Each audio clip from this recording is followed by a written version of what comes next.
Run it up, then run it back. Run it up, then run it back. Run it up, run it back. Run it up, then run it back.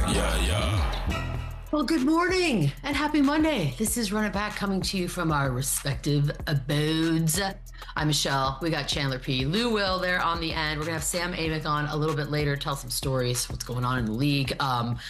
But guys, it's weird when when a series ends during a weekend because it feels like 3 years ago, but we have not even had a chance yet to sort of wax poetic on the Eastern Conference Finals.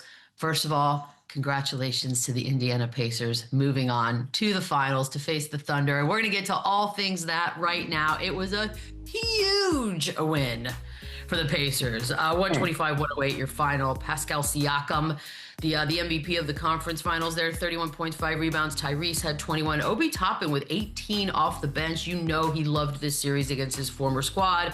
Jalen Brunson with 19. Karl Anthony Towns with 22 and 14. OG finished with 24. But the fast break points, big discrepancy in those in favor of Indiana. First time in 25 years this team will get to sniff a finals, which is always exciting. 3-point shot, Pacers hit 17. Knicks only hit 9. Chandler, just a couple things there if we want to get into it. Take it away, Lou. What'd you see? What'd you think? How do you feel?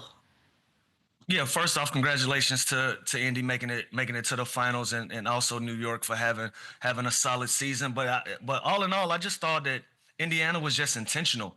You know, they followed their game plan. They got production from a lot of different guys. They played a better brand of basketball. New York didn't take a lot of the things that they do well and that they do comfortably. They didn't take anything away. You know, you just said it, Beadle. You talked about the fast break points. They're a fast break team. They like to score fast. New York didn't slow them down at all. They used that to get to the rim. They used that to open up the 3-point line. There was a series of plays in the last game in game 6 where Indiana literally made 3 shots in a row from the same spot, corner threes. They didn't take anything away. They allowed them to play comfortably, and they took advantage of it. You know, and for me, I thought Tibbs was outcoached. I thought Carlisle made all the right adjustments. I thought he made all the right moves from adding Bryant, taking him out, adding size when he needed to match up with Mitchell Robinson. They just played a better game. They planned for a better series, and they ended up coming out with the win. And I just thought defensively, they also were they were brilliant on the defensive end. They put a lot of pressure on Brunson. A lot of pressure on Bridges and Hart. Anytime those guys dribbled the basketball, anytime they put it down, they almost was trying to turn them guys over just by playing one-on-one defense. So for me, overall, I think these guys, they just played a better series than they were coached in this series. They just did a better job, and then they ended up moving on from it. You know, New York is going to have a lot that they need to address in the future, but I think all in all, Indiana just played better. Better ball, Chandler. Better ball. Yeah, I agree. I think the better team won this series, and I think it was a combination of things like Lou just touched on. But the Knicks defense was not very good. It was good at times, but then Indiana's offense kind of got whatever they want, and then they caused so many turnovers where you allowed Indiana to get out in transition and do what they do best, and their fast break points, their fast break offense absolutely dominated them. So I think it was a combination of the Knicks defense not being as consistent throughout 48 minutes of a basketball game as Indiana's was. And we always talk about how good Indiana's offense is and how well coached Carlisle puts them in all these pick and rolls and all these different sets. Their defense is really good too. And guys like Nesmith and Nembhard really clamp, and I'm really looking forward to see those guys, you know, match up with SGA in the NBA Finals. But they're a balanced collective team. They have 2 stars that willed them to win this series, and Pascal Siakam and Tyrese Haliburton. Their bench is unbelievable. They have 3-4 guys that are so productive. So the Pacers are the real deal. The Pacers prove that it doesn't matter about the slow start or everyone writing them off. They are comfortable being this underdog, and they're going to be a huge underdog against OKC, and that's not going to alter the way they play. It's not going to change anything, and it's going to be a fun series. But they deserve to win this series. They were the better team. Their defense was great at times. Their offense is always explosive. And Tyrese Haliburton and Pascal Siakam were unbelievable. Yeah, you know what? Let's stick with that. I don't know much, but I feel like if you've got a situation where your team and they're voting for whoever the best guy was in a series, and it's as close as a 5-4 tally, which it was in favor of Pascal Siakam for the conference finals MVP, I feel like you're in a good place, Chandler. Like that it's so the lines are so blurred on who the most important guy was in a series. That's a great thing, right? It is great, and that means it could have went either way, and literally he won it by 1 vote. And I don't want to take anything away from Siakam. I think without either of them, they don't win this series. They both were pivotal, but the way Halliburton runs this offense, the way Halliburton sets up everyone else, I think he was the most valuable player of this series. But you can't look away from the big games that Siakam had and how he took advantage of every single mismatch and just abused that mid-range that we kind of got away from this year. Think about the NBA season this year. It was all three-point shooting. It was all run and gun. And the Pacers are really good at that too. But when it slows down the half-court offense, which it tends to do a lot in the playoffs, to have a luxury like Pascal Siakam to be able to take any guy off the dribble if he's bigger than you, any guy to the post if he's smaller than you, get to the free throw line and abuse those mismatches against New York, who's a pretty solid defensive team, was unbelievable. So the fact that you have a two-headed monster like that kind of changes the game differently was unbelievable, and it could have went either way. And again, this team was the better team, and those two guys were the best two players in the series. For sure, man. And listen, and I agree with you, Chandler. Like, this could have went either way. It was a 5-4 vote, right? But again, let's think about Tyrese Halliburton and the playoffs he's had. You know, we've talked about his dad. He's had game winners. He's had celebrations. He's had all of these things. And Pascal Siakam has just quietly been averaging 25 points a game, shooting 50% from the three and 50% from the field. Like, you have to reward that. He was a silent assassin in this series. And when you start looking at it like that, that is a great luxury to have. When you got a guy that can go out there, average 24.8 on 50 from the field, and you're in the media and everybody's talking about another guy, that is a great plus to have. And so he played well. He used his size every opportunity that he could. He was scrappy on the defensive end. That was everything that they needed. But again, when you have a guy like a Tyrese that deserves so much attention that he gets, it's easy to fly under the radar and do things like this. So I wasn't as surprised when he got it, but it was kind of funny to see Tyrese feel like that he was about to walk up there and receive that award, but it could have went either way. So as funny as the internet made it, he was right. Like, I'm one vote away. I was one vote away from getting this trophy, but it was also well-deserved for Pascal Siakam as well. Here it is. Let's see it. Just thinking. By the way, Tyrese Halliburton's on like an emotional roller coaster. It's 1 minute he's the coolest guy in the room. Next minute this happens. Yeah. Look at Tyrese here. Excuse me, y'all. Let me slide up here. Let me slide up here before By the way, it just shows both their personalities too in a nutshell here, right? Literally, Siakam takes a step back and Halliburton takes a step forward, and that's just kind of how volatile their images and them as players, and it's awesome. And again, if I'm Tyrese, I think I won it too. I averaged a double everything I did. When you think Indiana Pacers right now, you think Tyrese Halliburton. You don't think Siakam. And that also speaks volumes of Siakam just keeping his head down. He's always been one of the more underrated players in the league.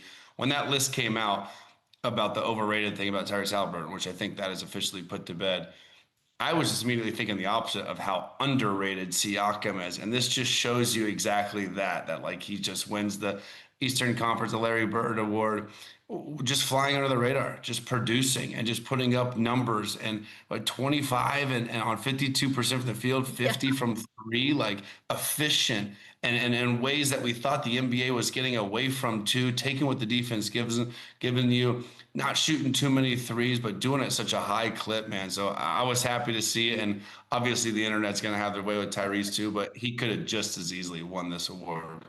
I mean, the Halliburton internet love affair, it's a two-way road, and I love watching it happen. The Pascal Siakam thing, I've already seen like a few conversations starting about the idea that if he goes on to win a championship now with Indiana, and he obviously has the win from 2019 in Toronto, and you just used the word underrated, Chandler, are we going to all need to open up our eyes starting next season and start putting him in some of these conversations that he currently does not find himself in? I think we will, but I don't think he cares. He did this in 2019 with Kawhi. Kawhi Leonard was the main focus. He got all the awards. He got all the attention, all the headlines. And Siakam was unbelievable in that finals too. So he's been in the kind of that player B shadow before. And again, I think there's so many things that go into a great team and winning a championship. And whether it's Siakam or whether it's Carlisle's adjustments or Obi Toppin having a hell of a series, everything goes into it. But when you have a guy like this that is just zero distraction, all work, all about the team and winning, that means more. That carries more weight than just talent and hype.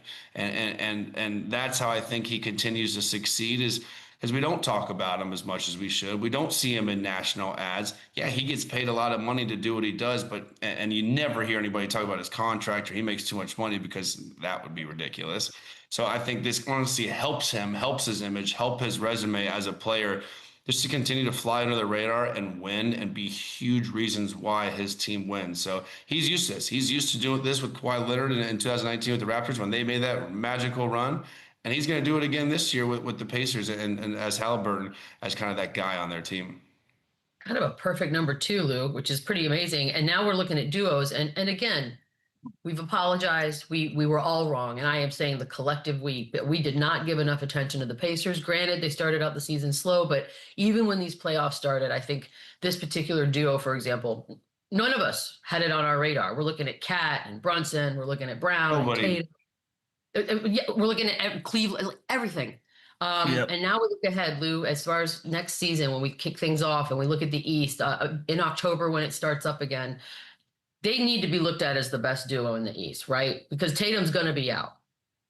Well, what we've learned is we got to stop naming these. We got to stop putting these titles on these things, right? Like they weren't even in the conversation that we were having about best duos. You know, at the end of the day, for me, it comes down to who's playing the best at the right time of the year, and these two guys have been able to do that. I think they should ride this wave out, and if they get some hardware out of it, then great. If not, they retool for next year, then they'll be on the list of duos. But, you know, I think Cleveland will have something to say about that with their duo. Orlando, the Knicks obviously will be back.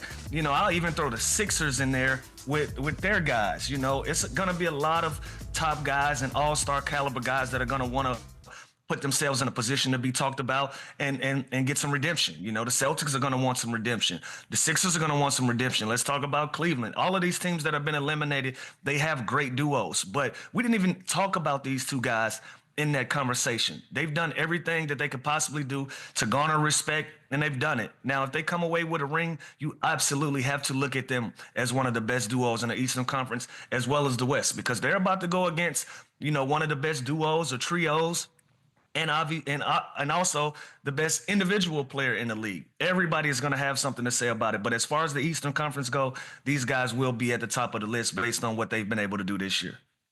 Yeah, and I think that's the beauty of this team, that it doesn't matter. And again, they haven't got the respect that they have. I think now people are obviously starting to open up their eyes, but I still think people will nitpick this team and the Cavs got hurt or you know, Tatum went down, and I still think you will find a way to kind of put this team in a box, which is not fair because this team is really good. This team deserves to be here. And like Lou just said, those duo trios in Cleveland and Boston and New York and like Dame and Giannis come back in Milwaukee, they're gonna think they're better. Bam and Hero are gonna think they're better than this duo.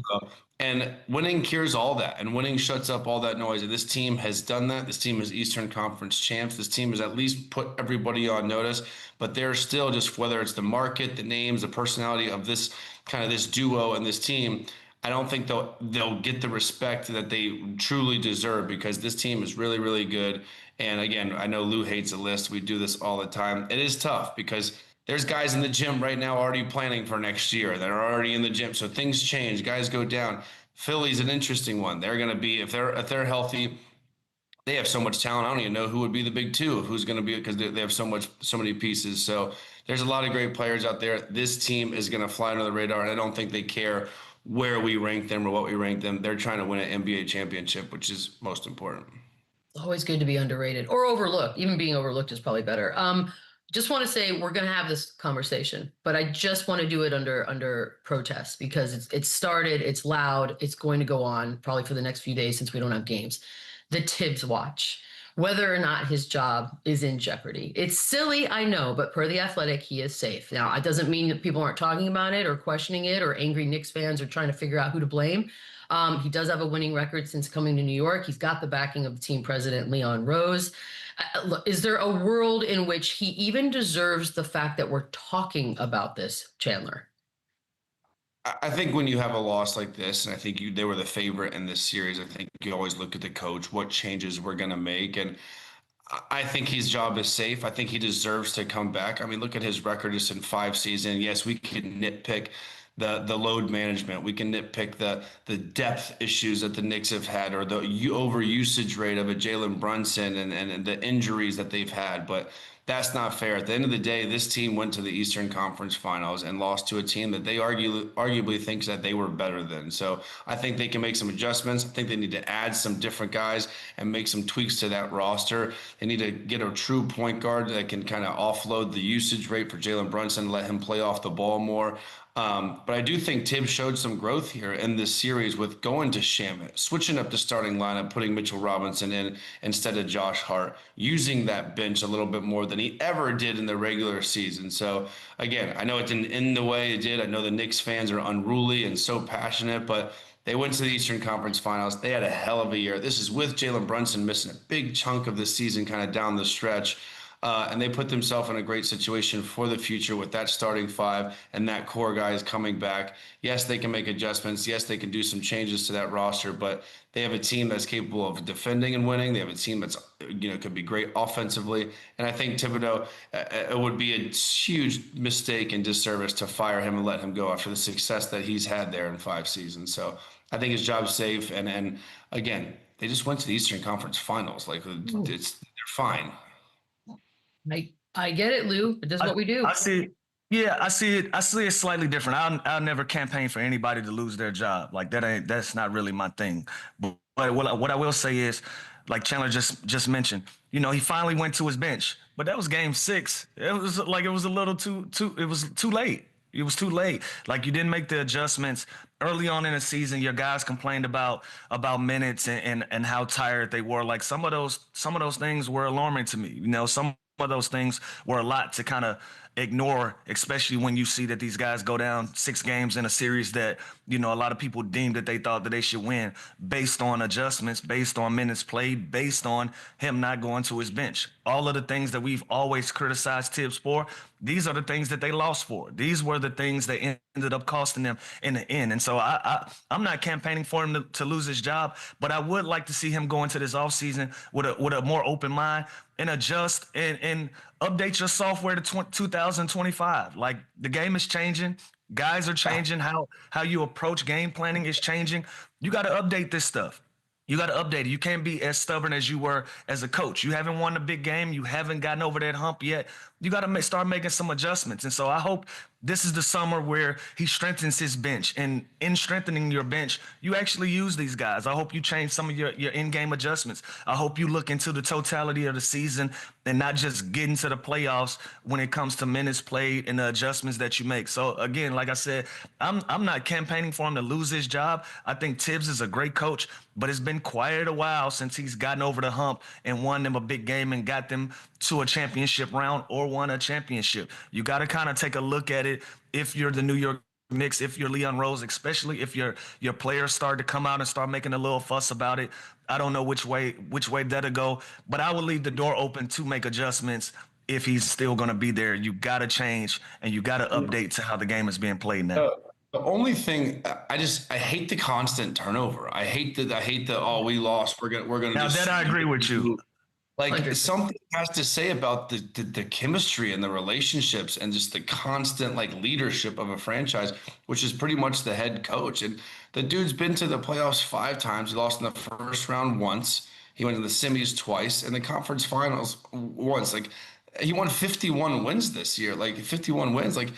They clearly had more success than failure this year. So I just hate the constant turnover with franchises. I hate when you just look and panic and kind of just go out there and think this next guy is just going to come out here and just magically make them NBA champions or beat the Pacers in a series. I think that's so short-sighted. I hate when teams do it. So again, he's got his own things he needs to work on and be better at, but it's not a fireable offense to go to the Eastern Conference Finals, win 51 games and lose 4-2. I don't think it's. I don't think. Here comes the problem though, Chandler.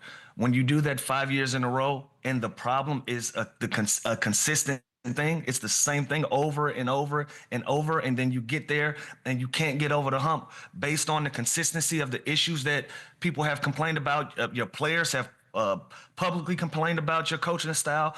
You got to adjust that. And if you still lose based on you not adjusting to the complaints that these guys are having behind closed doors and out in the open, in the public, in the media, you got to adjust that. And if you don't, we got to look at your seat. We got to look at your position. So again, I'm not campaigning for Tibbs to get fired because I'm very much like you in that sense.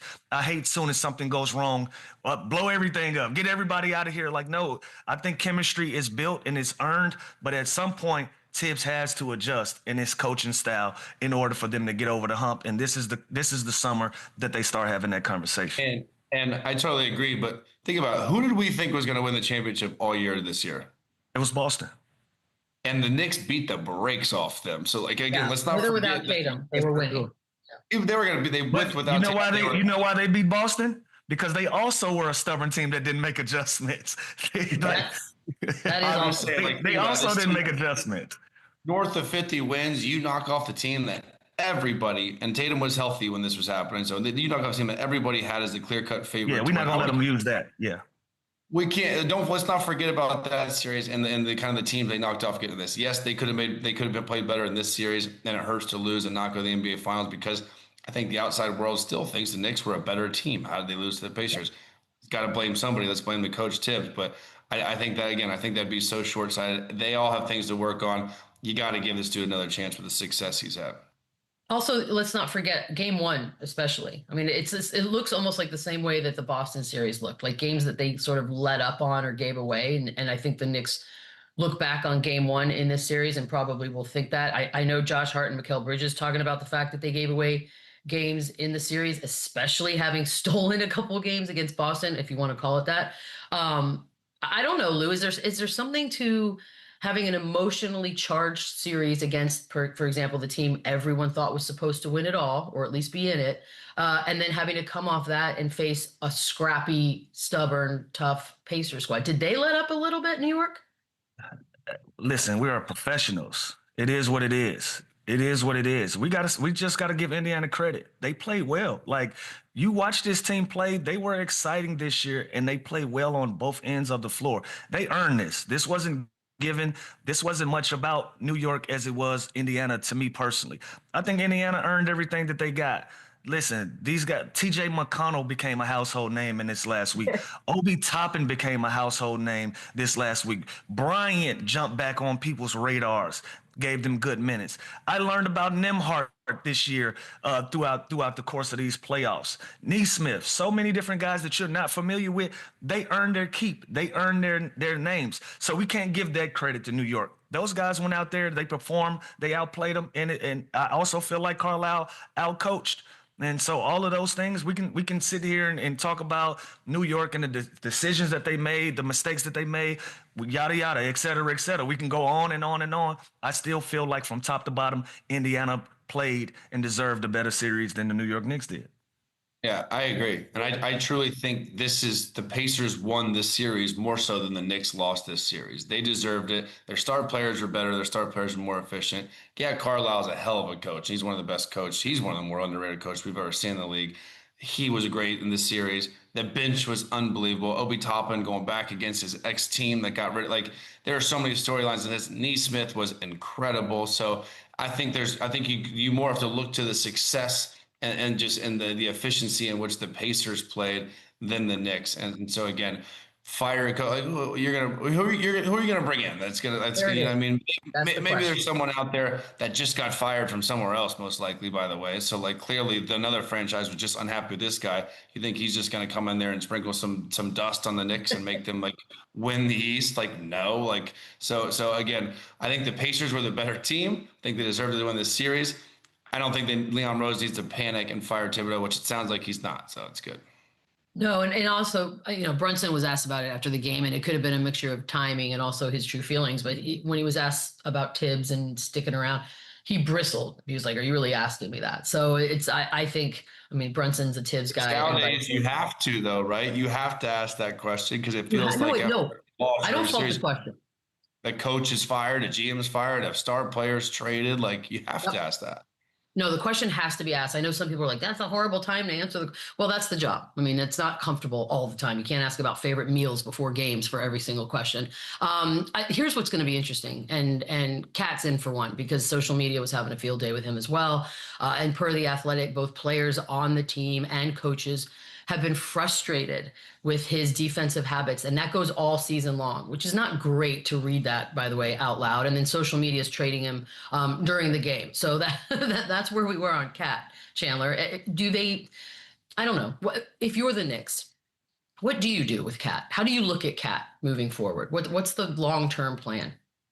You keep him and realize he's one of the best bigs in the NBA, and his offense and his production on that end can overshine. Think about the stars. Jokic isn't the greatest defender. Luka's not the greatest defender. Jalen Brunson's not the greatest defender. You pair guys like OG, like Bridges, you find other guys to kind of make that engine and that team go. And Cat does have his struggles. To me, the biggest issue is the fouls, like the pointless fouls that he does that takes himself off the court. I think that's a huge issue that he's just got to mature or grow and not allow it to happen, especially in the postseason when your team needs you. And we said this before the series. It's crazy, and as passionate as these Knicks fans are, they aren't going to ever turn or blame Jalen Brunson. They're going to blame Cat. So the fact that they're already doing this on social media is not shocking, because we figured that this day would come when they would go at him because of his quirkiness and his personality. And Jalen solidified himself as that guy on the Knicks. We're talking about him being the greatest of all time already. They're not going to do that same with Cat. So I think they're in a good spot. I still think they won that trade. I think he fits this. And throughout the season, he's shown some toughness. We didn't talk about him being soft throughout the whole season. We didn't talk about his defense throughout the whole season because he was so good and efficient, and it wasn't an issue. Sure, maybe in this series was he exposed a little bit with pick and roll and handling the elite offense that the Pacers and the challenges that they provide you. Sure, I think most bigs would, and that's what makes the Pacers really good. But Cat is a rare talent. Cat is a generational talent. You don't do anything from him besides maybe show him film and show him some things that he can clean up. Just simple not fouling, to me, would put himself in a better position, because then half the time he's playing in the game with foul trouble, and then that's when his defense gets really bad, when he's avoiding contact and trying not to pick up that fourth or fifth foul. So again, no panic. Don't fire Tibbs. Get off Cat, and the Knicks will probably be in great shape next season too. Just breathe, guys. Breathe, Lou. Come on. You just were in the conference finals, and they gotta get off Cat back, and we also gotta stop allowing X and Instagram to be our GMs. So we gotta stop. Like what Chandler just said, it ain't a lot of cats just laying around where you can just get rid of them and feel like you're going to have a better opportunity to win basketball games. You know, if you got an opportunity to go get a Giannis or somebody, sure, you take a look at everything. But other than that, that was his first season as a New York Knick, and they got to the Eastern Conference Finals. There's a lot of room for adjustments to be made. We just talked about Tibbs for 10 minutes. We just talked about a lot of these guys. He didn't have neither one of these matchups with these guys fighting over who was going to be the Eastern Finals MVP. Like, he didn't guard Siakam. He didn't guard. he didn't guard Halliburton. He didn't guard those guys. Could he have been in the wrong spots in team defense situations? Sure, but everybody had their fair share of mistakes made in this series, not just Cat. And if it wasn't for Cat, y'all would have been sent home 72 hours earlier anyways. So give these guys credit and give them an opportunity to get better and grow. You know, we're talking about looking at Tibbs being fired. Same thing for the players. When you get to the Eastern Conference Finals and you feel really confident about the group that you put together and the coaching staff that you have, you don't rattle the fence because it didn't go your way. You rebuild, you make adjustments, and you give yourself another shot next season. Yeah, and it might not feel like it right now, but this was a huge success. Like, this season was a success. As you know, the Pacers, we didn't expect them to come out of the East. I think most teams kind of figured it was going to be Cavs Celtics all season long. So the fact that they did knock off the Celtics, the fact that they did kind of tread water without Jalen Brunson for that month, this was a huge success. So again, add some depth, add a point guard, kind of add someone that can take that load off of Jalen Brunson and allow him to play more off the ball and not let defenses lock into him and be physical, or he's sitting there trying to draw fouls and get to the free throw line so much when their offense gets stagnant. And I think the Knicks will be right back here next season. Guys, we're going to take a quick break. Time to set the table and start to look ahead. Sam Amick is back. We're going to take a look at the Thunder and also what we think about these finals coming up when we return. Run it up, run it back, run it up. Oh, he's back. Sam Amick joins the show. Hello, good sir, from The Athletic. Look, Good it's Monday. morning. We got days. I mean, you're gonna have some fun travel coming up. It's gonna be great for you. I hope you got your PJ somehow, some way going, because it's gonna be a tough back and forth through the airports. But Pacers Thunder. Personally, as a fan of the game, I'm excited. How are you looking at these storylines? Like, what are some of the ones that are standing out already here as we get ready? No, it's so different. Good morning, guys. Good to be with you. I don't have the PJ. We do have the NBA media charter. Shout out to the league. The only time of year they do that, so we get a little bit of first class treatment. It's so, for me, all these years of having done Cavs, Warriors, and all these different kind of legacy franchises that you get used to being with this time of year. I'm not gonna lie, it's a little different jumping in the middle of the country and doing Indy OKC. But I'm here for it. I like it.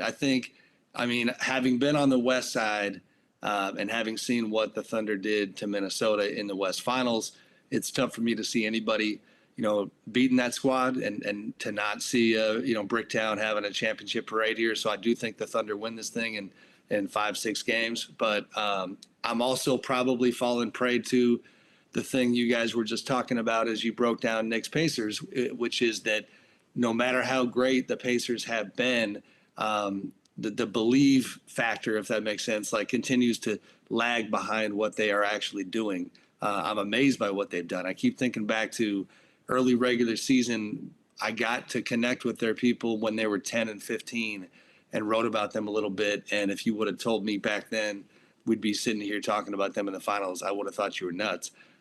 So hopefully a fun series, the Halliburton-Siakam tandem on one side, and it's, OKC doesn't have a tandem. They got a whole army, but with Shea and J-Dub doing their thing, should be fun. Yeah, Sam, I wanted to ask before we get into the finals, I want to ask you about the last series that OKC played. What were some of your big takeaways from their matchup with the Timberwolves? So biggest thing is I might have recency bias, but I just don't remember seeing a defense like this in my time covering the league, really. I think back to like the Spurs defenses with the big fundamental down low. They did it differently, but they were overwhelming. The Warriors at times had elite defenses, the Heat. I mean, but the Thunder and their ability to do it, while going 12, 13 deep is the unique part to me. So watching a Timberwolves team that during the regular season, I just looked at it, they would come in around 14 and a half turnovers a game. And what the Thunder would do is obviously just, we're going to take that number and we're going to bump it up about, 15, 20%. And we're going to turn you over and we're going to be overwhelming, full court, half court, all the way through.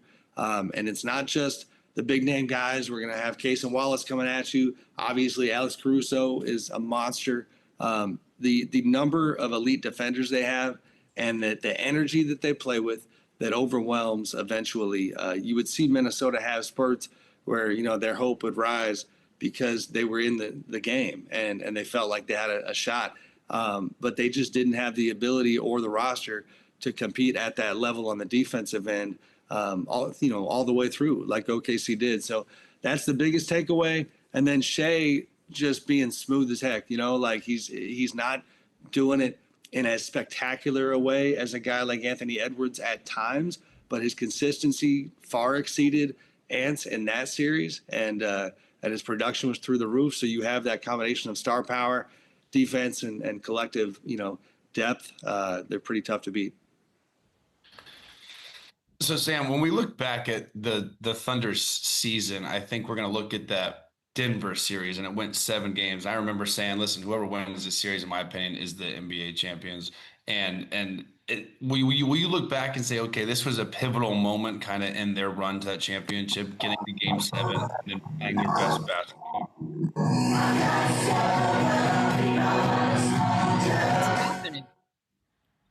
That was exciting. We needed that. What you guys said? Did the playlist get you? Are we rocking? Oh, what's going on? We can't hear you, Sam. Oh no, it's muted. Okay, we'll figure. I'm trying to figure out what the hell was. I was like, but I like the song though. Don't panic. Was it something I said? Honestly, Chandler, I wanted to play music too while you were talking. It's just something that happens when you start. Chandler, I would love to ask you though. Do you think that was going to be do you think that's a pivotal moment? Because I think so for sure. I do. Because we And I both think said it's such a whoever wins that one goes on. 100%. And then you have such a young team that we're always talking about their biggest fault is their youth, and they go to game 7 with Jokic and beat the absolute brakes off of them and play their best version, their best style of basketball that game when their season was on the line, a possible elimination game. I think about it. They had an elimination game against Jokic, and they went and they beat him by 30. Like, to me, that was kind of, we look back and be like, this team's not young anymore. Yeah, age number-wise they are, but that to me was a mature statement win where it's like, okay, this team's not just on the rise. This team's not just coming. Like, they're here and they are for real. Yeah.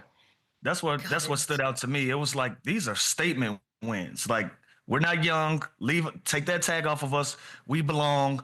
We're one of those teams. And for us to prove it, we're going to go out here and get some statement signature wins. So winning that last game 7 by 30, I was like, man, it doesn't matter who they put in front of them. And so now that we got Indiana, I'm sure these guys feel really confident about their chances. I wouldn't take Indiana lightly. I think they match up pretty well with OKC, but OKC in 5.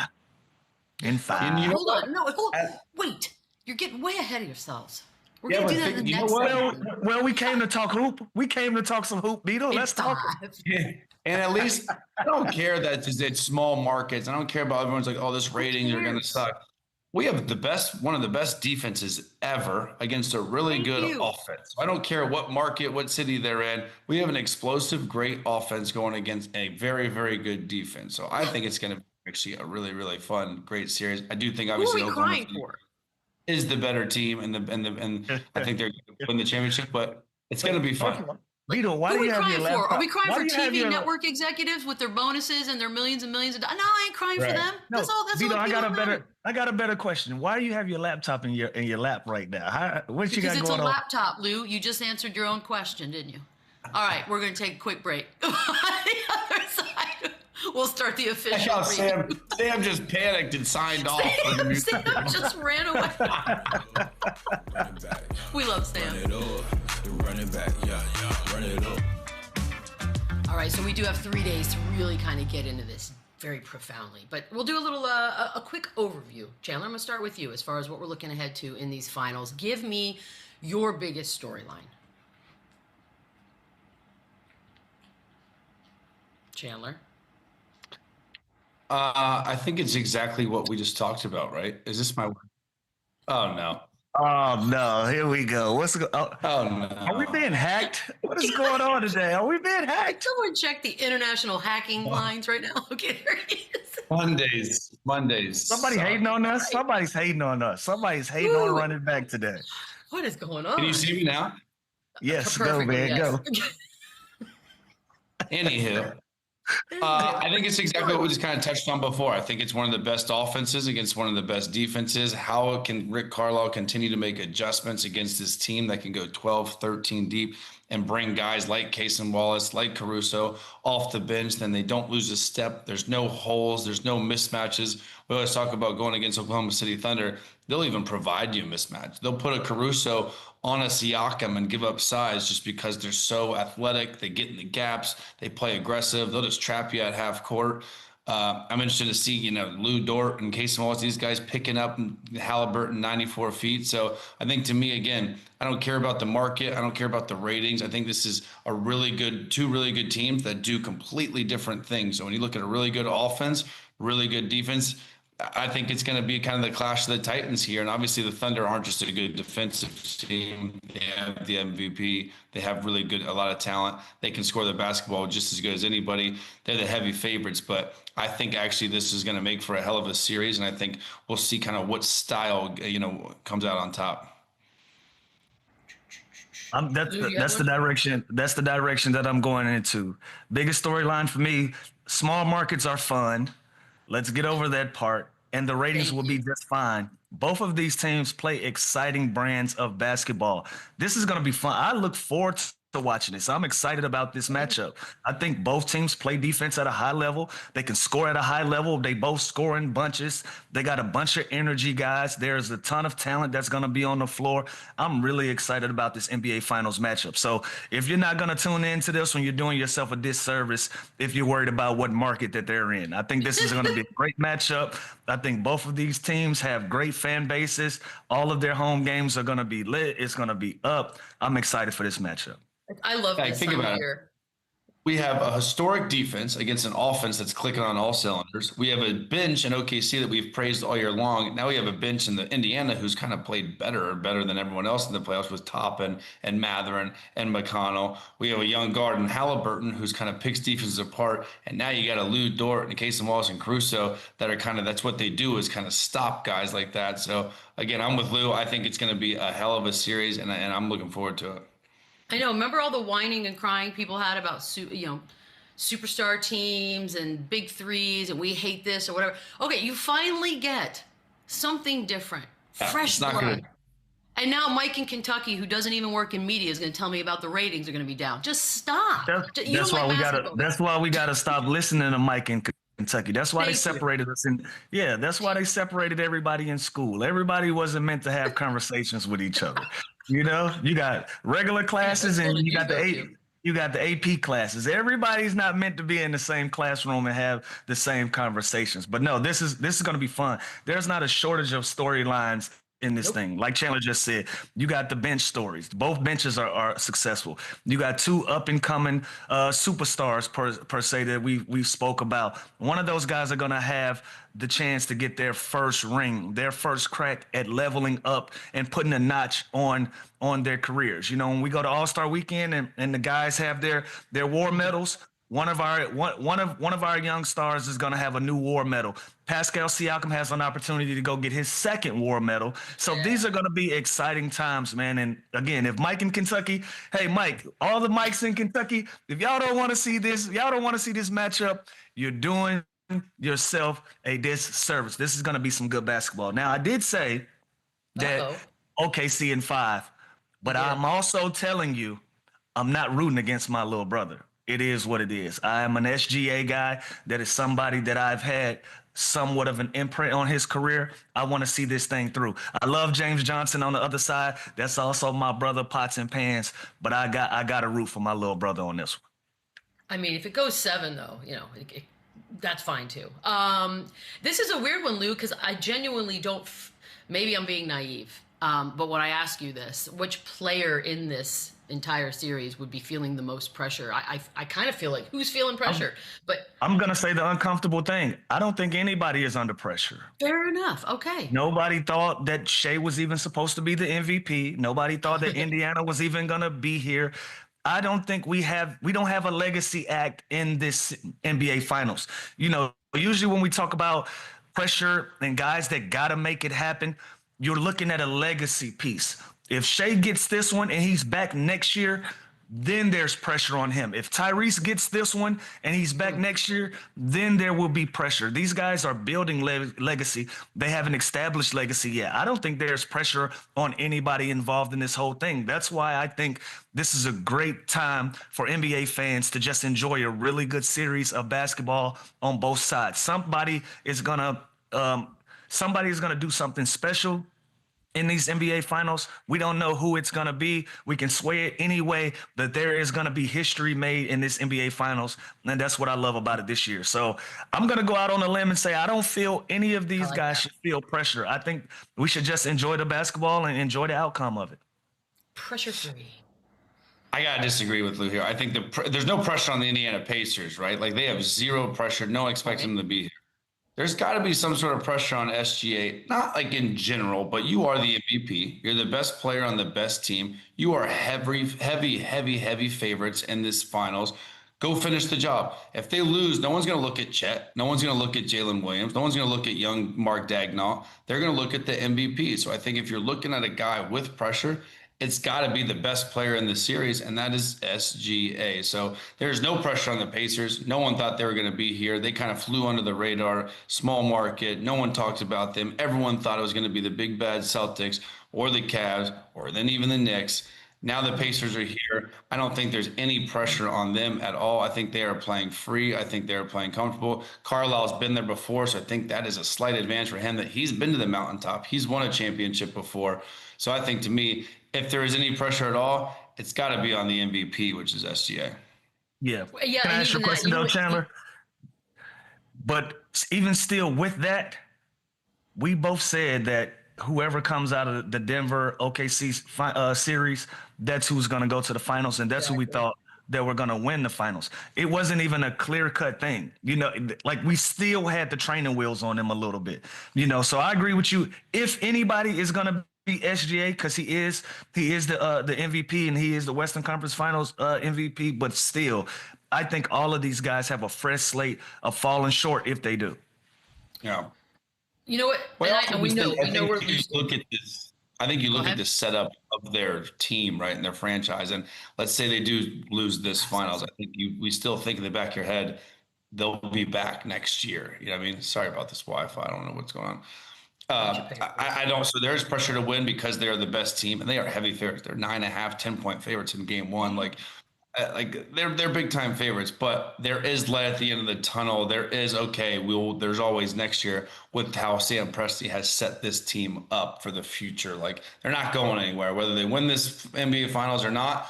They're not going anywhere, but they are the heavy favorites. So there has to be a level of pressure on them to finish the job and kind of get over that hump, so we can actually put them in that category of possible dynasty on the rise. Yeah, I don't know. It's the first time in a long time. It's like maybe it's a pressure, but it's different than how we normally would be talking about pressure on a team or specifically a player, which is kind of cool. Part of a storyline, I suppose. We're going to take a quick break. Our early Monday predictions for the series itself on the other side. We know Lou's in 5. Run it back, yeah. Run it up, run it back, run it up, run it back. Okay, Lou, you have Thunder in 5. No room for movement on that. You're not seeing a 7-game crazy series. I was having a little fun, but I see OKC in 6 in all series. Okay. So if you want my official number, I like OKC in 6, but I was having some fun. 6 it is, Chandler. You agree? You changing it up? Where do you on this one? I swear. Okay. Man. You're there. Oh no. You're here. Team, I think. Chandler, you're home, right? What's up with your Wi-Fi? You're at the house. I don't know. OKC in 6. Give me OKC in 6. Why are you so perplexed about how bad your Wi-Fi is? Look, it's taking him out of his game, Coach. Look, he's out of his game. You look Coach. like you're tripping right now. What's happening? Oh no. Okay, I'm you know what? I can't the last 30 seconds figuring it out. What's up, Chandler? What you got? I can't deal. I can't tell if you can hear me or not. I look blurry. We can definitely hear you. Yes. Look. Okay. Wow. Sorry about that. I like OKC in 6. I do. I'm with Lou here. I think they're the better team. I think Indiana's going to be a great team on the road, though. They've got some wins. It's going to be a good series. OKC in 6. Whoever called us Run It hacked. I love you guys tomorrow, maybe. I really do. Run it up, run it back, run it up.